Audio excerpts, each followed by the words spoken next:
May I speak in the name of our loving, liberating, and life-giving God. Amen. Please be seated.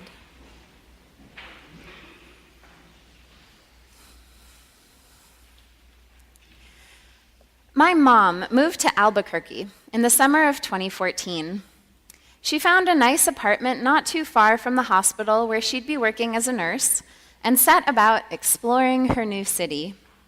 She went hunting for a new favorite coffee shop, the best grocery stores, a good yoga class, and a smattering of nice parks.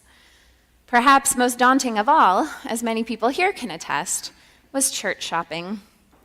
It took her longer than she would have liked to find a place she felt she could put down roots. So when, months later, she finally called to say she'd be joining St. Chad's Episcopal Church, it was a long time coming. The first thing I said was how happy I was that she had found a spiritual home. The second thing I said was, who in the world is St. Chad?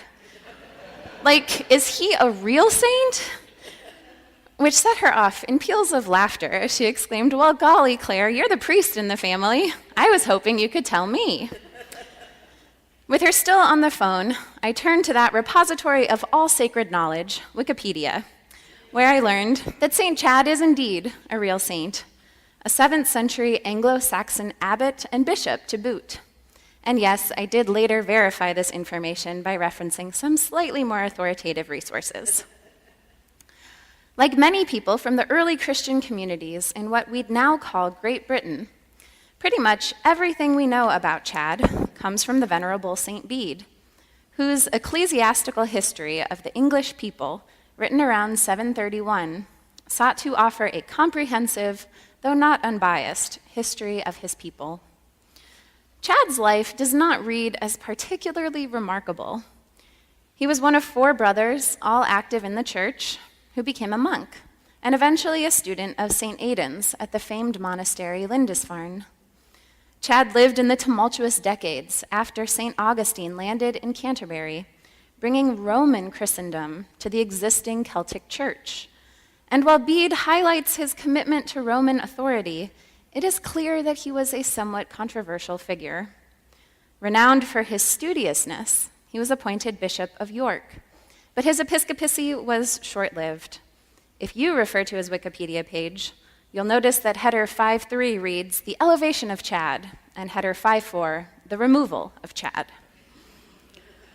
When all is said and done, Chad's is a rather ambiguous legacy, not only because we have but the slightest glimpse into his life, but because he was himself complex, contradictory, inconsistent.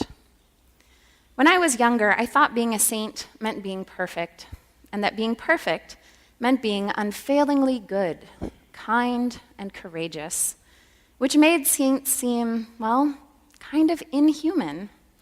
After all, it's hard enough to be occasionally good, kind, and courageous, and near impossible to be unfailingly anything.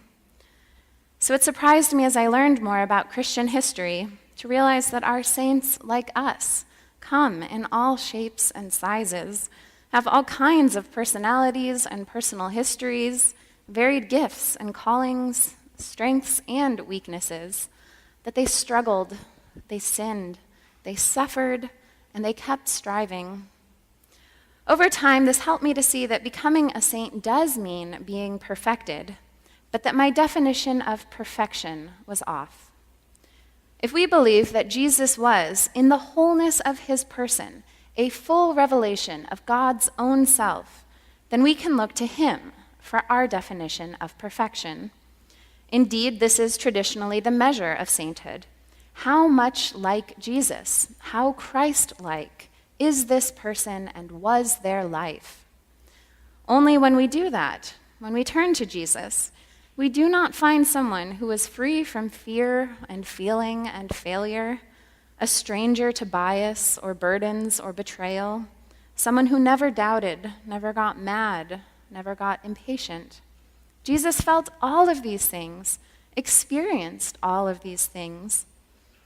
Instead, we find someone who was fully himself, fully God and fully man, not inhuman, but fully human, which might be a more helpful and holy definition for perfection for us as well. This morning's gospel passage speaks to this paradox perfectly. Here we have Jesus, who has been challenging the limited and limiting legalism of the Pharisees, talking about how it is what comes from our heart that defiles, when he is confronted with a Gentile woman of Syro-Phoenician origin.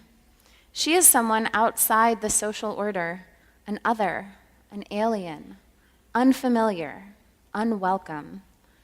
And Jesus, well, he was just arguing that the conventional lines of in and out, the norms that defined the identity of Judaism at the time, were too constraining, too small. He has been constantly pushing those boundaries, trying to help those around him see the humanity and grace and dignity of everyone, regardless of where they came from and what labels society had placed upon them. But then he is confronted with someone who actually doesn't belong to his in-group, who in the flesh challenges the assumptions he was born into, which he might on one level be able to critique, but nevertheless live in his bones, like an abolitionist who might have had misgivings about his daughter marrying a former slave, or someone today who can speak eloquently against mass incarceration, but hesitates to give someone with a felony record a job. And Jesus' first response, unconscious, conditioned, is to push her away, to deny her plea for help. He is unkind, calling her a dog. He is unhelpful, ignoring her plight. He is without pity. But she persists, saying, fine, maybe I am nothing. Maybe I am just an animal. Maybe I don't have the right color skin or the right papers or the right accent. Maybe I don't have the right degree or the right clothes or know on which side of the plate to put a fork. But are not even animals deserving of the leftover crumbs, the leftover grace, the leftover love which falls from your table? Am I not alive? She is saying. Am I not something? Do you not see me? And in that moment, something shifts for Jesus. He sees the error of his ways, his short-sighted small-mindedness, his tribalism, his momentary lack of imagination. And instead of getting defensive, trying to justify his comment or make an excuse for it, he changes course. For saying that, this hard-to-hear but true thing, these words that show me something in myself I didn't want but needed to see, for saying that, he says, you may go. And with that, he heals her daughter. She is free of her demons, just as Jesus is free of his. And then Jesus goes on to continue healing, opening the ears of the deaf, releasing the tongue of one who cannot speak, liberating others, as he himself has been liberated and continues to be liberated. This story is one of the most illuminating in the Gospels when it comes to the life of Jesus, because it shows us that even he could make a mistake. Even he had to keep learning and growing and challenging his assumptions and choosing a life of goodness, kindness, and courage, which means that we, his disciples, should not expect to arrive at some rarefied state of holiness so much as we should expect to keep doing the same. Which means that when we make mistakes, we are not unfaithful or dumb. We have stumbled on an opportunity to learn.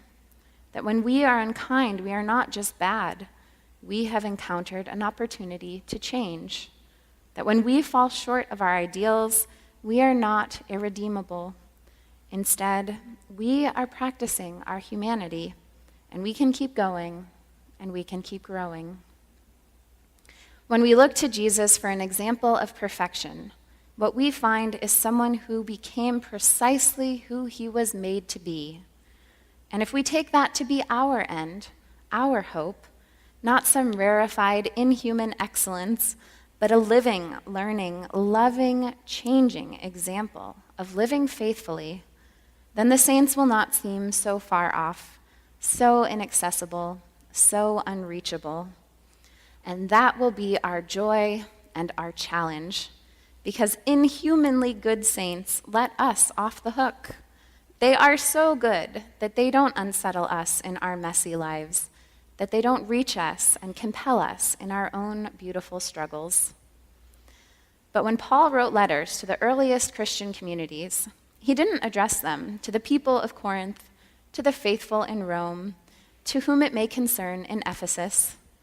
He wrote them to troubling groups whom he loved dearly, whom God loved dearly, and he addressed those letters to the saints in Corinth, to the saints in Rome, to the saints in Ephesus and beyond.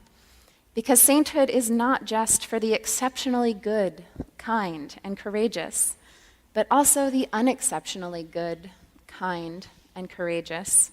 People like Chad and Bede, people like you and me, people willing, like Jesus, to fall and to fail in the pursuit and practice of love.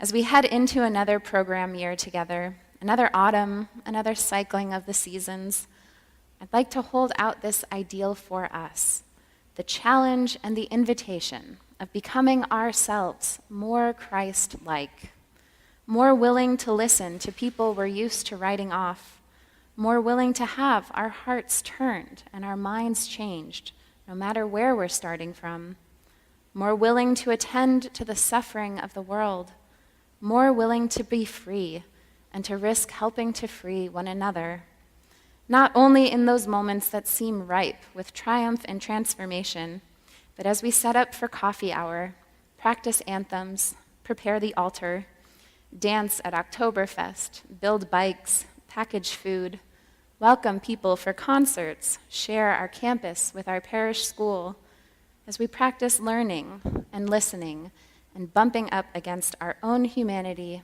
and that of one another.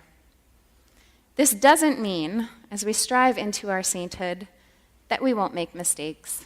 We will.